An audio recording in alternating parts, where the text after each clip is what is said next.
Vitamin के बारे में मैं बता देता हूँ। ये आपके सुपर टेट, जूनियर टेट उसमें काफ़ी हेल्पफुल रहेगा। सी टेट में भी आ जाता है छोटे मोटे क्वेश्चन, टेट में तो आता ही है। ठीक है, मतलब टेट से रिलेटेड एग्जाम है उनके लिए आपका जो कंटेंट रहता है उससे रिलेटेड है टॉपिक वाइज। ठीक है, तो विटामिन हैं, विटामिन की स्टडी को क्या बोलते हैं? स्टडी ऑफ विटामिन से जो बोलते हैं उसका वो होता है विटामिनोलॉजी। ठीक है, फर्स्ट हुआ। सेकंड स्लाइड में है आपका है सारी विटामिन के, ऐसा नहीं कि केवल एक, सारी विटामिन के जो लक्षण रहते हैं वो कैसे रहते हैं उनको देखते हैं।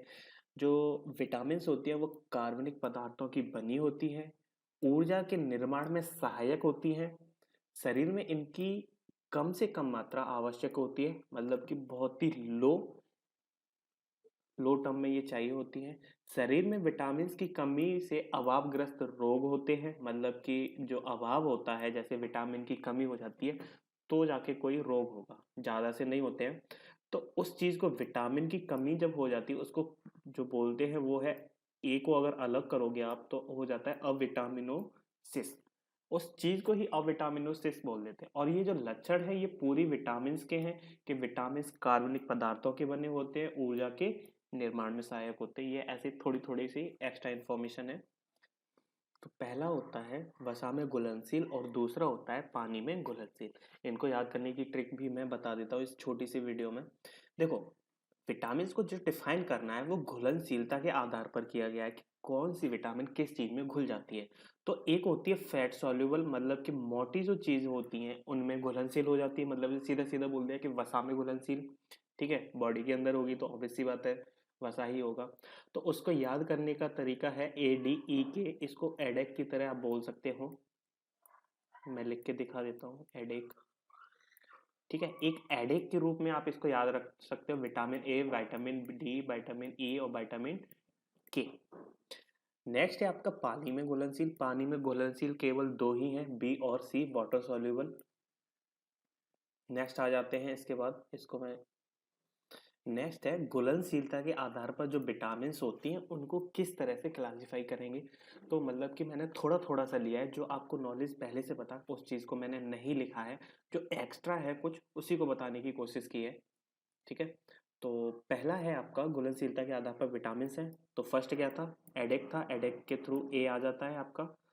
तो ए में क्या होगा? ए में क्या होगा? विटामिन ए, इसका रासायनिक नाम होता है रेटिनॉल। ये रासायनिक नाम भी याद करने की मैं ट्रिक बताऊंगा जब ये विटामिन पूरे हो जाएंगे इस वाली वीडियो में, और इसके नेक्स्ट वाली वीडियो में मैं खत्म कर दूंगा, दो केवल वीडियो बनानी है मुझे इसकी। तो विटामिन ए, इसका रासायनिक नाम होता है रेटिनॉल।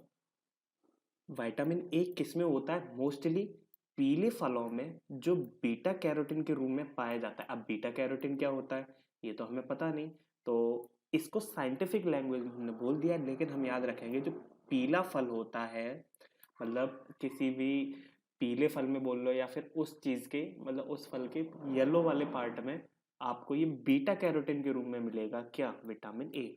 जैसे सर्वाधिक जो वेज वाले जो लोग होते हैं, मतलब वेजिटेरियन है, जो शाक फल सब्जी वगैरह होती है उसमें ये सबसे ज्यादा गाजर में पाया जाता है। और गाजर में कहाँ पाया जाता है? जो येलो वाला पार्ट होता है उसमें। अगर आप येलो वाले पार्ट को ही अगर खा रहे हो तो आपको विटामिन ए कंप्लीटली मिल रहा है। ठीक है, तो स्रोत मैंने केवल दो ही लिखे हैं जो ज्यादा मेनली मेनली होते हैं। तो एक मछली हो जाती है और एक गाजर हो जाता है। आप लोगों ने देखा होगा कि जब भी डॉक्टर के पास जाओ आंखों में प्रॉब्लम हो रही है तो वो सीधे सीधे बोलता है कि आप अगर वेज हो तो आप गाजर को खा सकते हो, वरना मछली को खा सकते हो। मछली सबसे ज़्यादा बेनिफिशियल रहती है इस चीज़ में, क्योंकि आंखों, मतलब कि विटामिन ए की वजह से आंखों के रोग होते हैं। ठीक है, चलो रोग भी आ गए। कमी से होने वाले रोग, कितने रोग होते हैं वो देख लेते हैं। सबसे पहला है नाइट ब्लाइंडनेस, मतलब कि रतौंधी। रतौंधी जब हो जाती है तब डॉक्टर आपको यही सलाह देता है कि आप या तो गाजर का सेवन कीजिए या फिर मछली का कीजिए। ठीक है, नेक्स्ट वाला है त्वचा संबंधी रोग। इसको इंग्लिश में बोलते हैं कैराटोमासिया। कैराटोमासिया बोल देंगे। और लेकिन त्वचा के संबंध में जो भी रोग होंगे, मतलब कि उसमें विटामिन ए की कमी हो रही है तभी वो रोग हो रहा है, हमारी स्किन से प्रॉब्लम। ठीक है, थर्ड वाला है जीरो पैथालमिया। जीरोपैथालमिया क्या होता है? देखने की क्षमता में कमी या कॉर्निया का सूखापन। आप ज़्यादातर अगर मोबाइल यूज़ करते हैं तो आपको ये वाली बीमारी सबसे ज़्यादा होती है, ठीक है? आपको रतौंधी नहीं हुई है, जैसे आपकी ब्लाइंडनेस कम होती जा रही है, मतलब आप हल्का-हल्का दिख रहा है, तो आपका ये जो कॉर्निया वाला जो वो है, कॉर्निया का सूखापन, आपकी जो कॉर्निया है वो सूख जाती है, उसकी वजह से देखने में कमी आ जाती है और इसको इंग्लिश में बोलते हैं जीरोपैथालमिया, ठीक है? ये भी किसकी वजह से होता है? विटामिन ए की वजह से। नेक्स्ट पे आ जाते हैं। नेक्स्ट है विटामिन डी। विटामिन डी को मैंने छोटे से उसमें ले रखा है क्योंकि ज़्यादातर पता ही है। नॉर्मल जो एक्स्ट्रा चीज़ें हैं वो मैं बताने की कोशिश कर रहा हूँ यहाँ पर।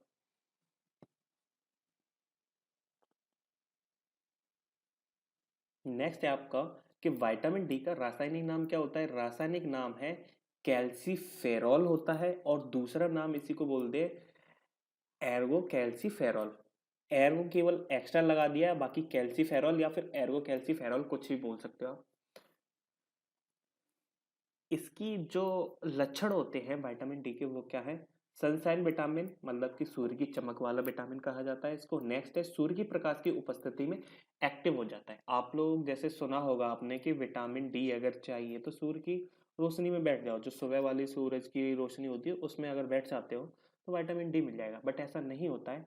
विटामिन डी आपके अंदर ऑलरेडी है, बट सूर्य के प्रकाश में जैसे ही आप आते हो तो वो हो जाता है एक्टिव, ठीक है? ये मैंने हिंदी में ही लिख दिया है, एक्टिव हो जाता है केवल, ठीक है? एक नई बात पता चली। दो अवस्थाओं में पाया जाता है। ये जो विटामिन डी होता है वो दो अवस्थाओं में पाया जाता है, D3 D4। ये केवल मैंने नेम बता दिया है, ऐसा जरूरी नहीं है कि आपके में पूछेगा, बट जो एक्स्ट्रा है इन्फॉर्मेशन वो मैं बताता हूँ। स्रोत क्या होते हैं विटामिन डी के? मछली के लिवर में होता है, मिल्क में होता है, बटर, एग। ये सारे जो ऑप्शन है, मिल्क, बटर, एग, इन सब में सारी विटामिन होती हैं, लेकिन प्रचुर मात्रा में कौन सी होती है वो हमें ध्यान रखना है यहाँ पे। जो रोग होता है मेनली विटामिन डी की कमी से वो होता है रिकेट्स या फिर सूखा रोग, ठीक है, जिसको सूखा रोग बोल देते हैं। हड्डियों का कमजोर हो जाना वयस्कों में। वयस्कों की जब हड्डियां कमजोर हो जाती हैं तो विटामिन डी की कमी से होती हैं और इसको इंग्लिश में बोलते हैं ऑस्टे ऑस्टियोमाल्सिया। ऑस्टियोमाल्सिया, ये थोड़े से गंदे नेम है लेकिन आप इसको याद रख सकते हो ऑस्टियो से। ऑस्टियो से रिलेटेड जो भी वर्ड आएगा वो हड्डियों से रिलेटेड होगा और उसके थ्रू आप विटामिन डी पे भी जा सकते हो। तो ऑस्टियो से याद रखना, ऑस्टियोमाल्सिया हड्डियों को कमजोर हो जाना सबसे मेन है, लेकिन किस में होता है? वयस्कों में होता है।